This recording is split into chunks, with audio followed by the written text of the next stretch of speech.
So now we're going to see one of their competitors, a great partner of ours as well, State Street. And you're going to hear from Pinar Kip. And she is not innovation, she's design, but also does innovation as well.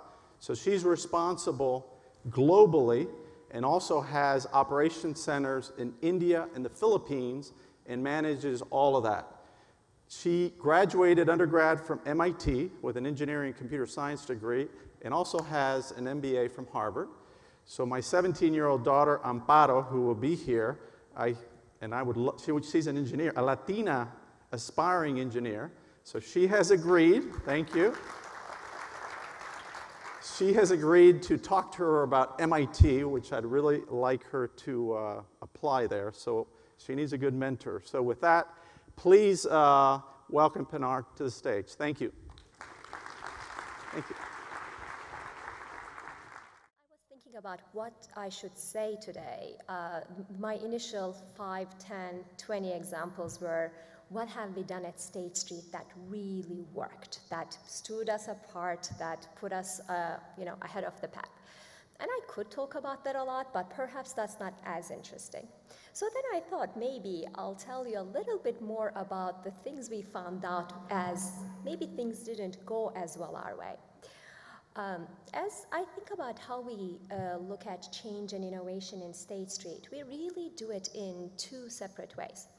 One is what we call our Lean program, and that's really, in its essence, continuous innovation that happens at every single employee's level as they think about what they do on a day-to-day basis and find ways to improve it because they'd like to do it easier, and they have ideas that we at a programmatic level probably could never think of.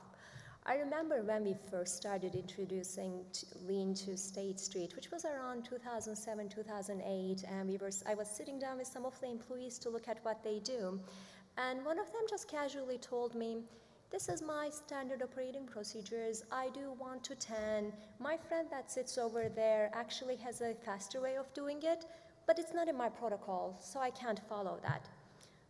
I said, okay, good to know, took it away. Of course, found out that, yes, he could use that way, and not only implemented the change, but actually took the person in front of their department head and gave them a reward for it and implemented it so the person actually could do it 10 minutes faster and didn't have to panic before the deadline. It was a very small thing maybe, but that excitement, that visibility, and that true empowerment really allowed us to create a whole culture around our Lean program, which I'll be honest, we didn't really anticipate. And today, it remains strong, it remains global, and it remains what connects us and gets us excited from our cultural perspective. But as we are talking about systematic and structured innovation, we also do things in bigger ways too. Some of you may have heard about the transformation programs that all the banks are announcing these days, because we know that unless we change ourselves, someone else will create the change for us and we'll have to follow suit. As we took on those programs, we had a publicly announced one that we 3 years ago just concluded successfully, and now we are looking to see how we can digitize our enterprise. We have a lot of exciting ideas, but just as many challenges. And one of the things I've observed being through that journey end to end is that the pace of change in the industry, the more global, the more connected, and the more aware and I guess intellectually curious we all become, the pace of change is really, really fast. And especially in big organizations, State Street being 30,000 strong, it is sometimes hard to keep pace with what's happening in the industry or what could be happening in the industry the way a startup in Silicon Valley in somebody's garage could. So one of the things we try to do as we think about structured innovation is see how we can actually take those concepts that a small, agile company or 2 people that have nothing to lose can bring it to bear with us.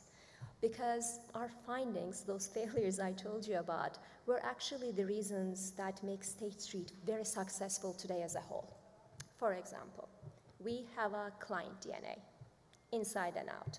Google has an innovation one, we have a client one. It's not a bad thing, but as we talk about changing the way we do things, as we think about doing innovation, it is very hard for our teams not to think about how that will impact their clients a little too much. I always use this now become extremely old example that Apple never asked us whether we needed iPods in terms of listening to music. We were all perfectly happy with our CD players, and all of a sudden that little box thing that came up and changed the way we listen to music completely and thoroughly. That's what we are trying to do in our organization right now. Not think about what our clients need, but think about what our clients may want and get our employees to have a safe place to think about that way and try new things out and be okay to fail. That was the other thing we learned. We had a very execution biased and we had a very successful history and we were all very goals driven. Therefore, when we took on a project, no one wanted to fail at that. No one wanted to raise their hand and give the bad news. And innovation, of course, doesn't work like that. So one of the things we learned a lot that we need to find ways to fail fast and actually celebrate those failures.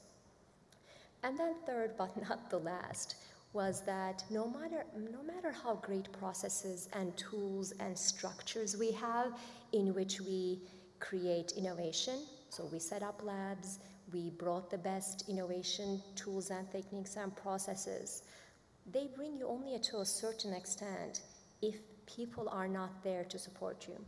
So for big initiatives, change management is not something you do afterwards because it's a nice thing to do.